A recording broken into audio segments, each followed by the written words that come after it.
Welcome in Off the Radar, taking a look at some news and notes around the world of sports and entertainment that find of interest but don't necessarily have a lot of time to discuss. So one note here, Smokey passed this along. Dejanay Carrington's going to play for El Azur Tel Aviv, Israel, in her first overseas season. So she is headed over to the Holy Land to play some international ball. So Didi's going to play over there. Did I tell you guys that? Mm-hmm. Yeah. I did that twice. And then now Dejanay Carrington.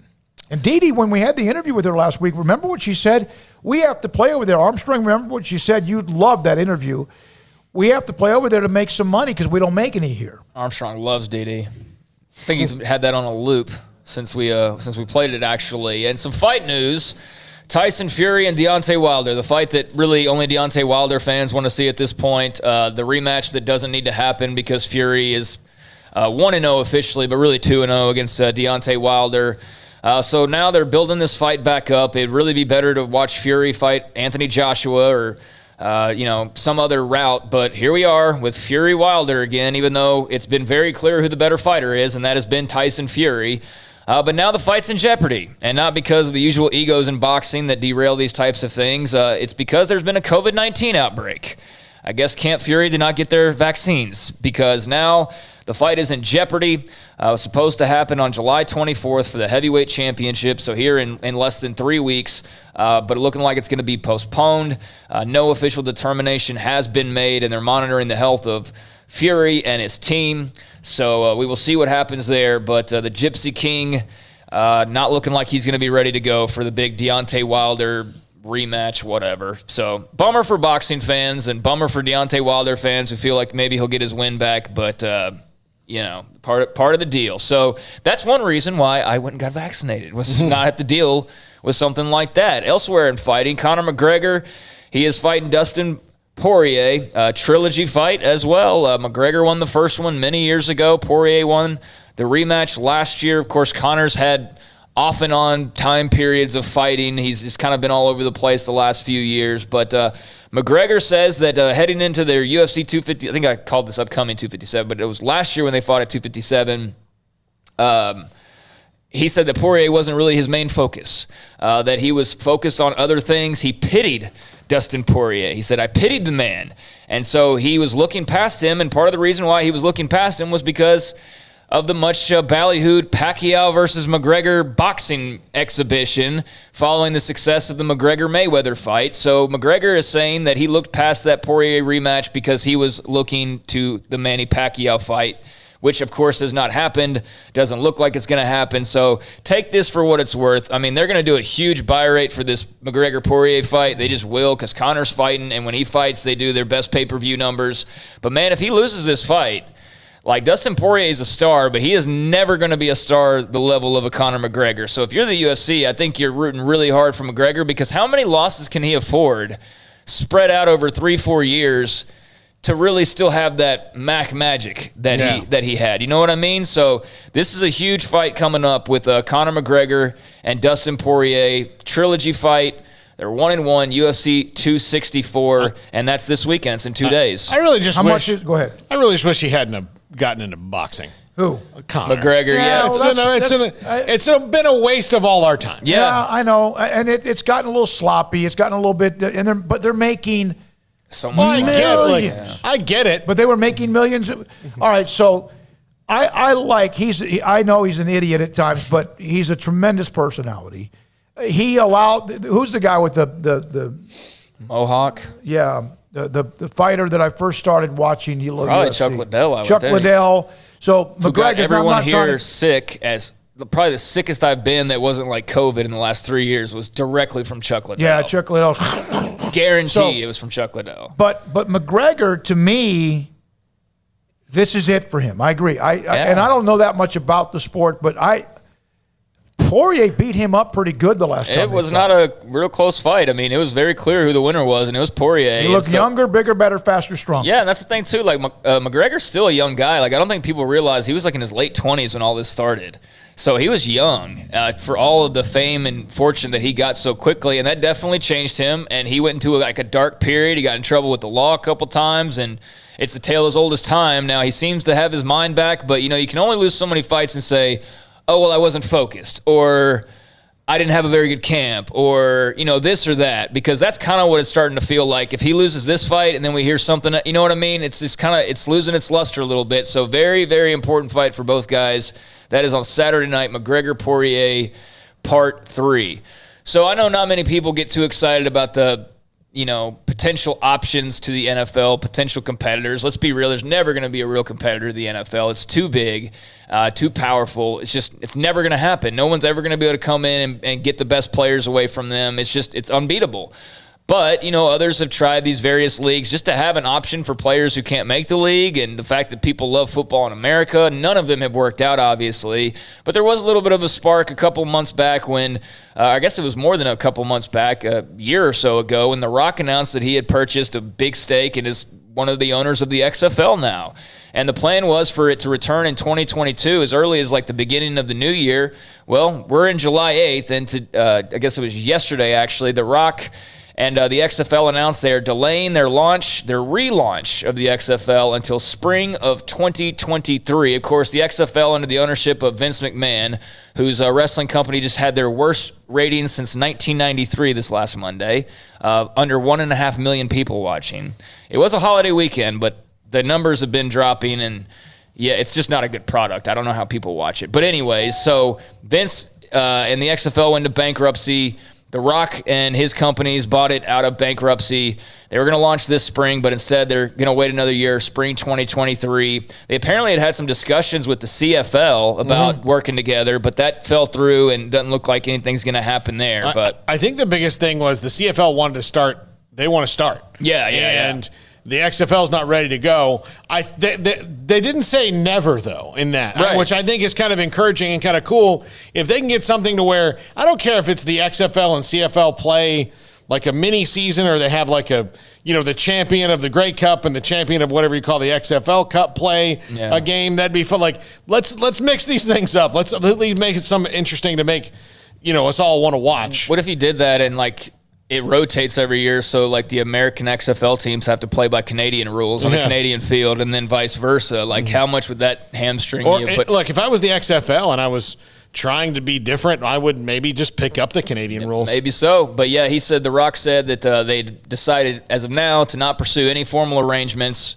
They're delaying by another year, so spring 2023 we will see the XFL back. Maybe. I mean, I trust The Rock will get it back, but you just never know with these kind of things. McMahon and The Rock have about as much money as anybody, correct? Yeah. And if they can't get this off the ground? Well, The Rock's trying. So these leagues don't make it. They don't. They cannot. The National Football League, even with some warts that they have, they're not undefeated. There's, but and the USFL is coming back. Yep. Yeah, What? the USFL is coming back. Which one? The US, I mean, they're going to use some of the old team names and everything. Like the Tampa Bay Bandits. Yeah. Memphis Showboats. The Los Angeles Express. Yeah. The San Antonio Gunslingers. Probably not that one. Probably not that So, one. maybe Memphis we see. Showboats. No, that was the WFL. Yeah. The San Antonio Gunslingers have the distinct. What? They had the worst owner in the history of all of professional sports. New Jersey Generals, the Philadelphia Stars, Kelvin Bryant. That was a league that got me to watch. So, yeah, they'll be coming back in 2022, the USFL. They're going to have the New Jersey Generals, Chicago Blitz, Memphis Showboats, and LA Express. It'll be on Fox Sports. So they've got some setup. They got more setup than the XFL has right now. But, I mean, I'm with you that none of these leagues ever really end up making too much of a dent at all. They always seem to try to, again, no matter when they play, and even though football's become a 12-month-a-year thing, the NFL's turned it into that.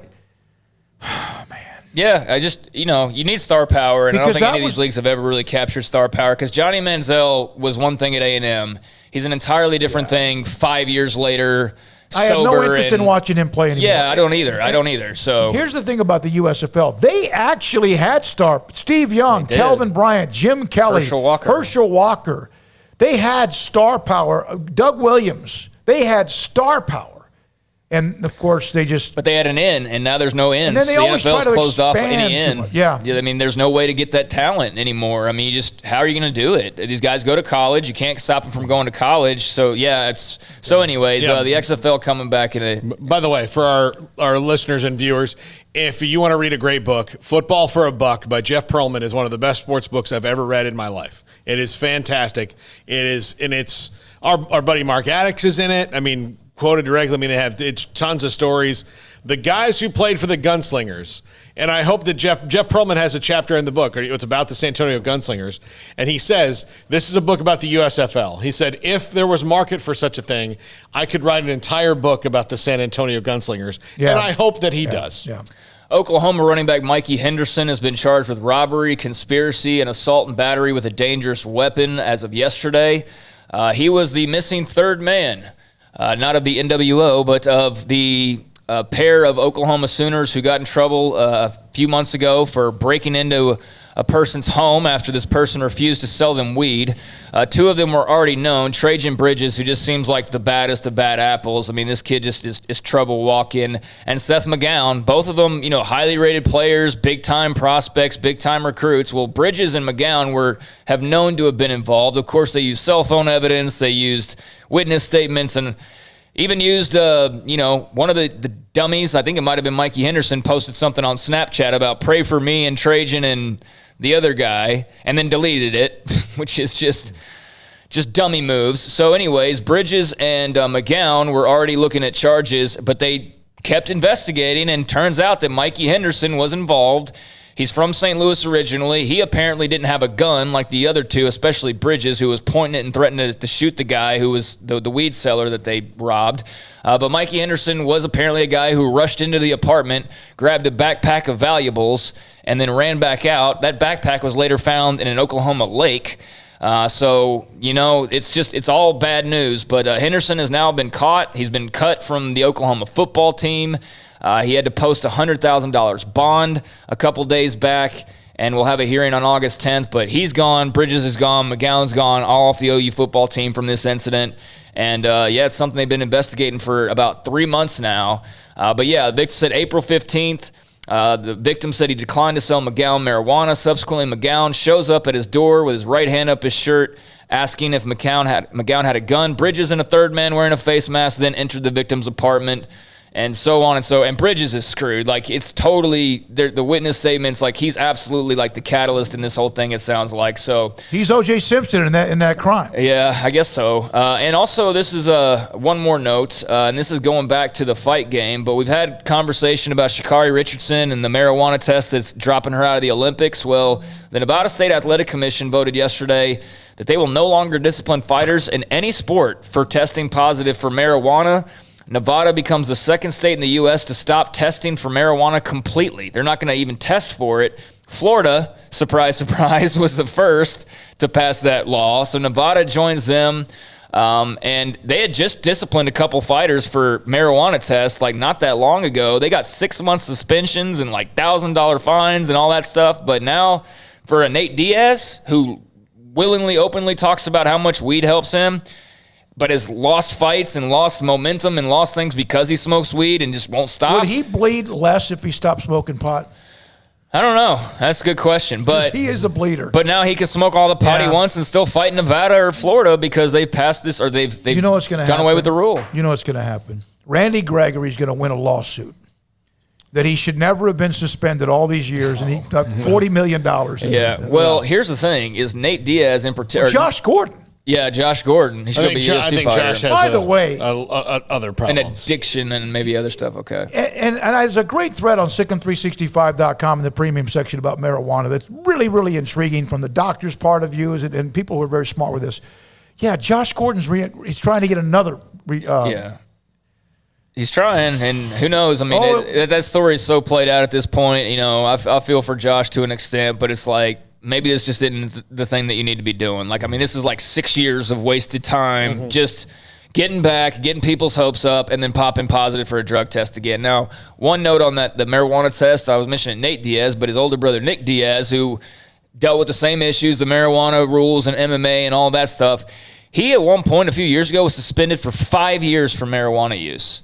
Nick Diaz was. So now that's completely off the table. Now, they had reduced the suspension. They actually reduced it to 1.5 years, but that was how stringent it was.